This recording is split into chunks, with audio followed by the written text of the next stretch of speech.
स्वागत है आप सभी का आपके YouTube चैनल धीरज विश्व स्ट्रीम में। आज हम बात करेंगे, बहुत सारे स्टूडेंट की ये प्रॉब्लम होती है, वो कहते हैं सर पढ़ाई में मन क्यों नहीं लगता है। तो उन रीजन्स के बारे में हम बात करेंगे कि पढ़ाई में मन क्यों नहीं लगता है। तो पहला रीजन है क्षमताओं का ह्रास। क्षमताओं, जो आप में कैपेसिटी है, एबिलिटी है, उसमें आपके कमी हो रही है। कमी क्यों हो रही है?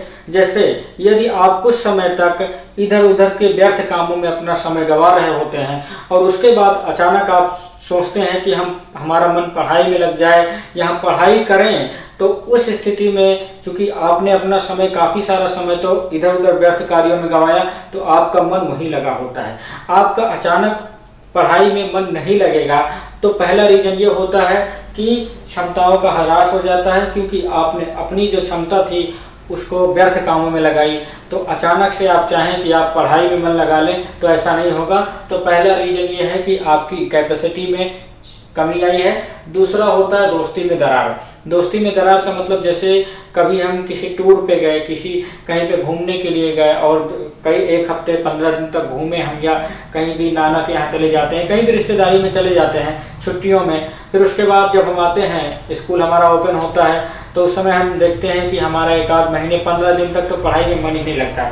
मन में क्यों नहीं लगता? क्योंकि हमारा जो मन था, हमारा जो दिनचर्या थी, वो दूसरी जगह के हिसाब से थी, वहाँ हमने पढ़ाई नहीं की। तो अचानक से हम उन लोगों से अलग भी हुए हैं, तो कुछ जो वियोग होता है, मन में जुदा होने का जो गम होता है वो भी रहता है। तो इस परिस्थिति में भी पढ़ाई में मन नहीं लगता है। तीसरा है संकल्प शक्ति की कमी। कहते हैं संकल्प की शक्ति के द्वारा बड़े बड़े कामों को पूरा किया जाता है। यदि आप में संकल्प शक्ति की कमी है, यदि आप में संकल्प करने की क्षमता कम है, आप ऐसा संकल्प नहीं कर पाते हैं कि आज मुझे पढ़ना ही है, किसी भी तरीके से मैं अपना मन लगाऊंगा पढ़ने में। जब आप इस तरीके के संकल्प करके पढ़ाई करने नहीं बैठते हैं तो आपका मन पढ़ाई में नहीं लगेगा। चौथा है कुसंग। बुरी संगत की वजह से भी पढ़ाई में मन नहीं लगता है।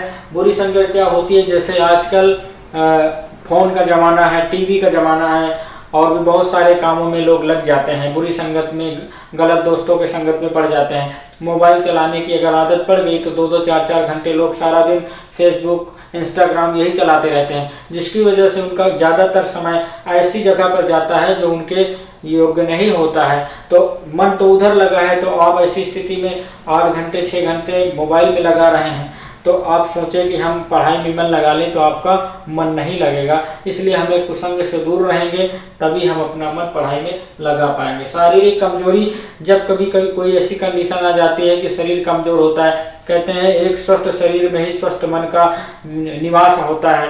जब आपका शरीर स्वस्थ रहेगा तब आपका मन स्वस्थ रहेगा, और मन स्वस्थ रहेगा तो आपका माइंड कंसंट्रेट होगा, जिसकी वजह से आप अपनी पढ़ाई को अच्छे तरीके से कर सकेंगे। आसपास का माहौल, कभी कभी ऐसा माहौल हो जाता है कि पढ़ने लायक माहौल ही नहीं होता, बहुत शोर शराबा होता है, लोग दूसरे कामों में बिजी रहते हैं। लेकिन कभी कभी आपने सुना होगा कि एक विकट परिस्थिति में, एक विपरीत माहौल में भी लोगों ने अपने झंडे गाड़े हैं, सफलता का परचम लहराया है। लेकिन जनरली यही होता है कि यदि पढ़ाई का माहौल नहीं, आप बैठे हैं उस रूम में, लोग टीवी चला के देख रहे हैं, तो आप कैसे पढ़ पाएंगे? और आसपास का माहौल अगर पढ़ाई का नहीं है, तब भी पढ़ाई में मन नहीं लगता है। तो ये सारे रीजन्स होते हैं कि पढ़ाई में मन क्यों नहीं लगता है। और दूसरी चीज, पढ़ाई में मन लगाने के लिए हमें इन कुसंगों को दूर करना पड़ेगा, संकल्प शक्ति को मजबूत करना पड़ेगा। हमें अपने आप को जबरदस्ती पढ़ाई के लिए बैठाना पड़ेगा, अपने मन को रोकना पड़ेगा इधर उधर भागने से। और जब हम कहते हैं अभ्यास करते करते, जब उसमें इंटरेस्ट, जब किसी के साथ भी अभी 4 घंटा आप बैठेंगे तो उसी में आपका मन लगेगा। यदि आप पढ़ाई में 4 घंटा बैठेंगे तो आपको पढ़ने में मन लगने लगेगा। आपको इन कुसंगों को छोड़ना होगा, मोबाइल छोड़ना होगा, टीवी छोड़ना होगा, गलत संगत छोड़नी होगी, बुरे दोस्तों का साथ छोड़ना होगा जो आपका समय व्यर्थ गंवाते हैं। तो इस तरीके से आपका मन पढ़ाई में लगने लगेगा। कहने का मतलब, यदि हमें जो चीज़ लाइफ में करना है, ज़्यादा से ज़्यादा टाइम अगर उसको देंगे और बुरे संगत में नहीं रहेंगे, तो निश्चित तौर पे आपका उसमें मन लगेगा और आप उसमें सफलता जरूर पाएंगे। तो ये रहे पढ़ाई में मन क्यों नहीं लगता है। अगले वीडियो में हम किसी नए टॉपिक के साथ मिलेंगे, तब तक के लिए जय हिंद।